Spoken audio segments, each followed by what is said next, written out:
안녕하세요. 뉴스와 사람들입니다. 이해훈을 기획예산처 장관으로 지명한 것에 대한 충격이 얼마나 큰 것인지를 비유하는 말이 나경원을 법무부 장관에 지명한 꼴이라는 겁니다. 김경호 변호사는 다음과 같이 밝혔습니다. 국민의힘 입장에서는 어제의 동지가 오늘의 적으로 규정되는 거리에서, 민주당 입장에서는 어제의 적은 오늘의 파트너가 되어 마주 앉았습니다. 이해훈이라는 보수의 이름이 이재명 정부의 퍼즐 조각이 된 순간 대한민국은 거대한 모순과 마주했습니다. 누군가는 이것을 정치적 생존이라 비난하고 누군가는 이것을 실용적 통합이라고 기대합니다. 분명한 것은 단 하나, 지금 대한민국은 낡은 진영 논리와 새로운 생존 실험, 그 위태로운 경계선 위에서 줄타기를 시작했다는 사실입니다. 당신의 눈에는 무엇이 보입니까? 파국입니까? 아니면 파격입니까? 판단은 당신의 몫입니다.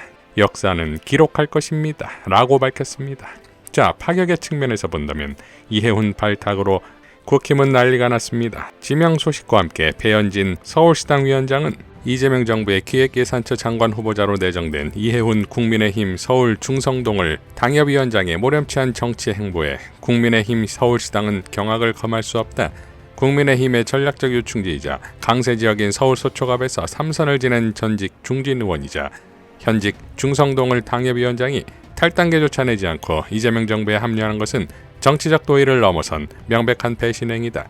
특히 재정 전문가로서 대한민국 미래에 큰 위해가 될 이재명 정부의 포퓰리즘 확장 재정 기조를 막기 위해 우리 국민의힘이 혼신의 힘을 다해온 것을 누구보다 잘 알고 있는 이 지명자의 행보는 자기 출세를 위해 양심과 영혼을 팔았다는 일제부역 행위와 다름없다. 국민의힘 서울시당은 이 지명자에 대한 즉각 제명을 중앙당에 강력히 건의한다. 라고 밝혔습니다. 국힘은 최고위를 열고 국민과 당원을 배신하는 사상 최악의 해당 행위다.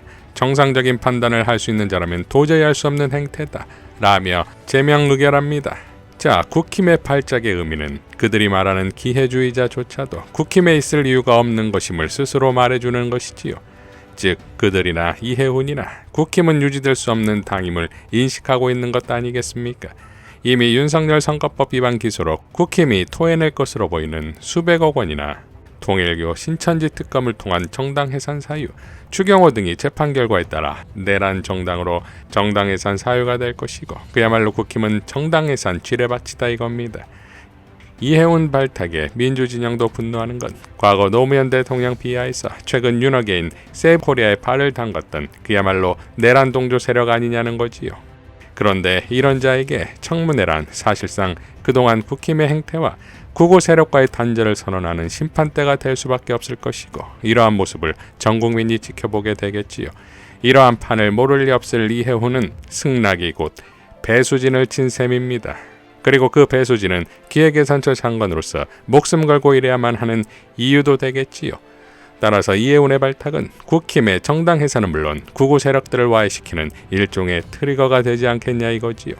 이해훈은 다음과 같이 입장을 밝혔습니다. 경제와 민생 문제 해결은 본래 정파나 이념을 떠나 누구든지 협력해야 할 일이라는 것이 저의 오랜 소신이다. 성장과 복지 모두를 달성하고 지속 성장을 이뤄내야 한다는 이재명 정부의 국정 목표는 평생 경제를 공부하고 고민해온 저 이해훈의 입장과 똑같다. 갈등과 분열이 대한민국 국정에 과거 어느 때보다 큰 걸림돌이 되고 있는 지금 무거운 책임감으로 제가 평생 공부해오고 쌓아온 모든 것을 경제 살리기와 국민 통합에 쏟아붓겠다. 자, 불과 몇 개월 전만 해도 윤어게인 하던 자가 이렇게 뒤바뀌고 장관 지명 하나로 국힘을 그야말로 아수라장으로 만든 젠프의 매직을 지켜보겠습니다. 윤석열의 첫 최후 진술에서 특검의 공소장은 코미디 같은 얘기라고 했는데, 이에 대해 김영민 의원은 윤석열 최후 진술입니다. 저도 수사 오래 했던 사람으로 이 공소장을 딱 보니까 이거 자체가 딱 코미디 같은 얘기란 생각이 들었다 라고 했다네요. 저도 국민 오래 했던 사람으로 윤석열 딱 보니까 대통령 된 것 자체가 딱 코미디 같은 얘기란 생각이 들었습니다. 탄핵과 형사처벌은 당연한 죗값이고 당선 무효까지 가야 헌정질서가 바로잡힐 것입니다. 라고 일갈했습니다. 자, 외신에도 윤석열 코미디가 나왔습니다. 영국 가디언지는 2025년 연말 퀴즈 문제 중 한국 관련해 이런 문제를 냈습니다. 올해 초 계엄령을 선포하려다 탄핵되어 권력에서 물러난 한국 대통령의 이름은 무엇입니까? A. 박근혜, B. 문재인, C. 윤석열, D. 야생돼지. 자, 이런 식의 돌려가기가 일종의 영국식 개그라는데 우프지요? 해외에선 코미디, 국내에선 재앙이었던 윤석열은 영원히 사회와 격리되어야 합니다. 청와대 인사발표에서 김병기 관련 질문이 나오는데 홍보수석은 다음과 같이 발언합니다. 국회에서 상황이 좀 약간 복잡다단하게 돌아가고 있는데 김병기 원내대표를 둘러싼 논란들이 좀 커지고 있어서 정청래 대표께서 이제 공개 사과하시기도 했고 뭐 당내에서도 좀 우려 목소리가 커지고 있는데 이 사안을 대통령실에서 좀 어떻게 보시는지.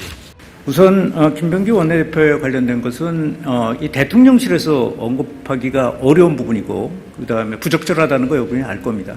네, 그거는 좀 그냥 가기로 하고요. 당연한 답변이겠지요. 혹시나 김병기 측이 이해운 내정 사실을 알고 이슈로 이슈 덮기를 시도한 것이라면 그것은 실패할 것입니다. 왜냐하면 또 터졌기 때문입니다.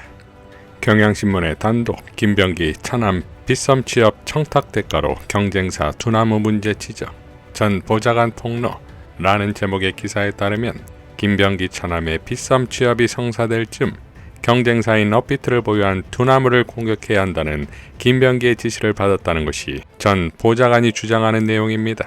매일 터지는 폭로에 부인, 장남, 차남이 돌아가면서 나오는 것입니까? 이젠 30일까지 기다려야 하는 이유도 모르겠습니다. 이상 뉴스와 사람들이었습니다. 시청해 주셔서 감사드립니다. 이재명 대통령의 중도 실용주의적 인사 스타일이 그대로 반영된 것 같아요. 그래서 지난번에 이제 송미령 농림축산부 장관도 윤석열 정부의 장관이었지만 유임시켰잖아요.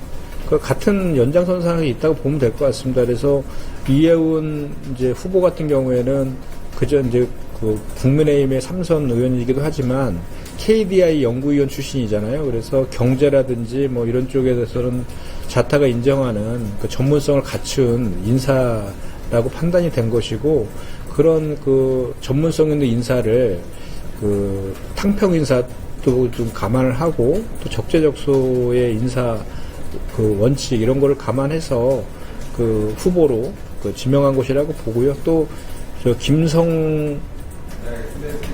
김성식, 그분도 마찬가지로 경제 전문가 아닙니까? 경제 전문가고 또 국가경제자문회의 부의장이기 때문에 그런 역할들을 잘 할 것이다라고 해서 후보로 지명을 한 것이라고 보고 이와 관련해서 이제 국민의힘에서는 오늘 즉각적으로 뭐 이렇게 제명 요청을 한 것 같아요. 이해운 당협위원장이어서 그런 것 같은데 배신행위다라고 하면서 이거를 배신행위로 볼 것이 아니라 오히려 이런 이제 뭐 경제라든지 예산이라든지 이런 것들을 좀 정상적으로 이렇게 경제 같은 걸 회복시키고 또 예산 같은 거 만들 때에도 여야 간의 의견들을 충분히 반영하는 창구로 생각해 준다라고 하면 그렇게까지 반응할 필요는 없어 보이는데 너무 가민 반응하는 거 아니냐라는 생각이 들고 반대로 보면 윤석열 정권 때 이렇게 검찰 출신 인사들이라든지